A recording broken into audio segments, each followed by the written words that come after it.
हम आपसे मिलना चाहते हैं, आपके साथ रहना चाहते हैं, और जब से हमारी मुलाकात हुई है आपको छोड़ने का दिल नहीं करता।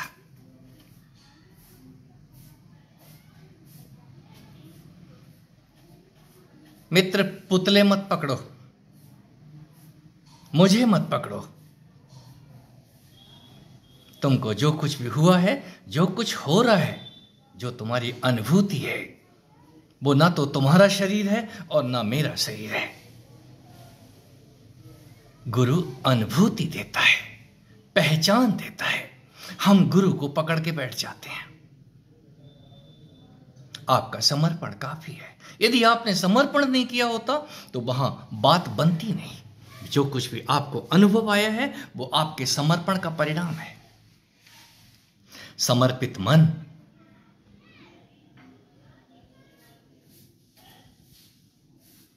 उस परम तत्व को झलकाना शुरू करता है।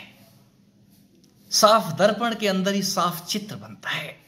कहीं आप थोड़ी देर के लिए उस समर्थ गुरु के आगे साफ हो गए थे और वो समर्थ गुरु आपको अपने अंदर खींचने लग गया। हमारी आंखें नहीं खुलती हैं। अब हमको बैठे रहने का दिल करता है। हम अब कुछ भी काम करने लायक की पोजीशन में नहीं है। हम करें तो करें क्या? आप संयम रखो। वो सब कुछ पहले जैसा हो जाएगा।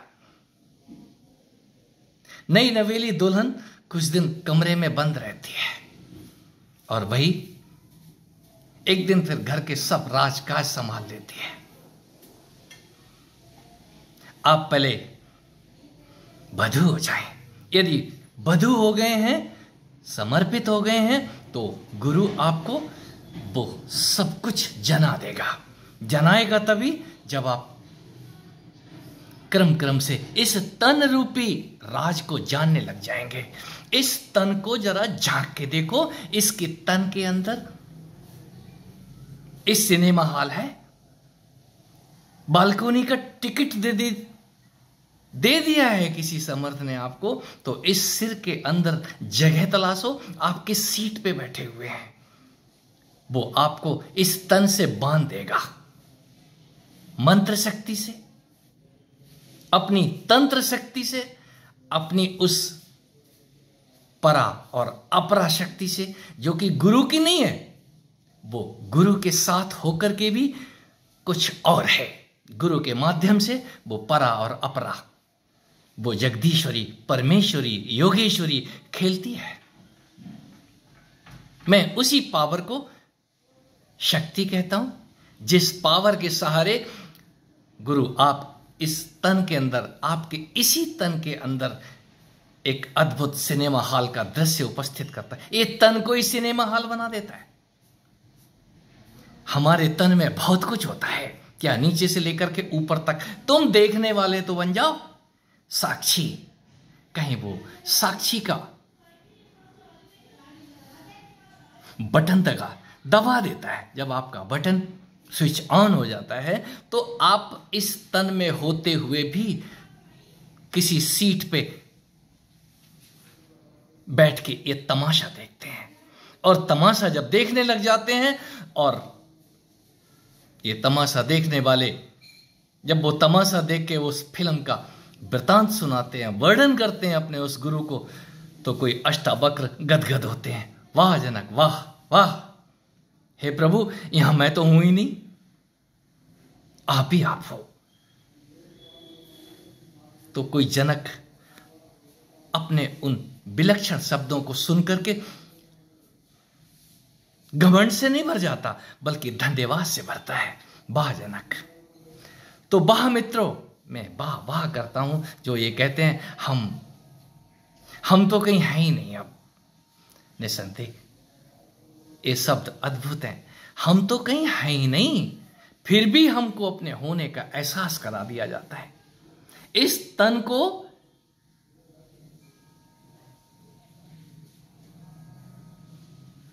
पकड़ना सीखो।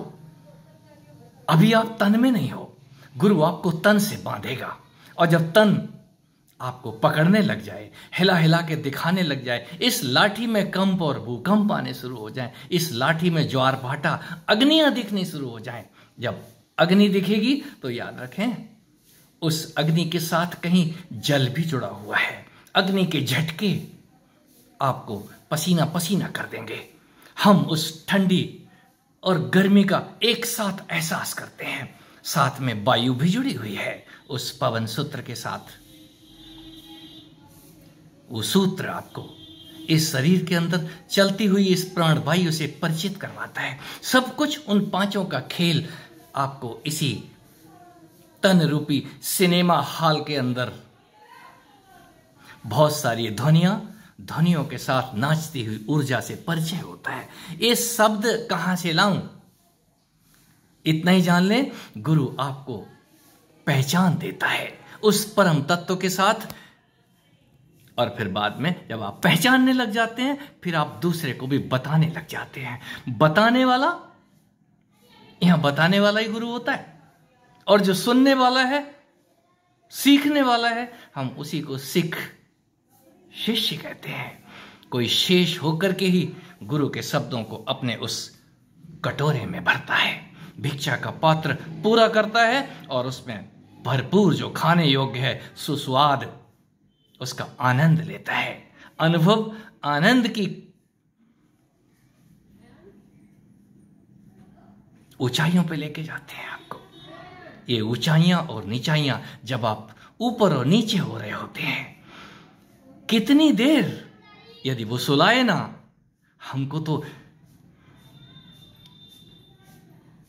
वो समाधि है या नींद हमारी समझ से बाहर है। तुम्हारी समझ से तो सदा ही बाहर रहेगा। कोई भी योगी ये नहीं बोलता है मैं समाधि में जाता हूं, मैं तो उसका बच्चा हूं। वो लोरियां दे करके मुझको सुला देती है। हम सिर्फ सोते हैं और खाते हैं, आते हैं और जाते हैं। इस तन रूपी राजभवन में हमारा नित्य आना और जाना होता है। ये राजभवन हमारी राजेश्वरी मां का भवन है। इस भवन के अंदर वो राजेश्वर रूप से उस राज को हमको जब जनाने लग जाते हैं, तो हम हाथ जोड़ के खड़े होते हैं। कभी कार्तिकेय बन के और कभी अपने आप को गणेश बन के दिखाते हैं, भस्मासुर बन के नहीं। मित्रों, अपने आप को ज्ञान का भस्मासुर मत बना लो। ज्ञानी अपने आप को जला डालता है, और जलने के बाद जो राख उठती है, उस राख से जो फूल खिलते हैं, मैं उन्हीं को गुरु का प्रसाद कहता हूं। वो फूल महक बिखेरते हैं, आपके अंदर से ज्ञान की खुशबू निकले। मैं शुभकामनाएं देता हूं उन सबको जो अब बोलना सीख गए हैं। अपनी तोतली भाषा से अपना गायन, अपना वादन, अपना डांस खुद करें और खुद उसका आनंद लें। कोई दूसरा ताली बजावे या कुछ भी कहे, उसके ऊपर ध्यान देने की जरूरत नहीं है। आप अपनी मस्ती को बेकार ना जाने दें। मेरी शुभकामनाएं हैं आपको।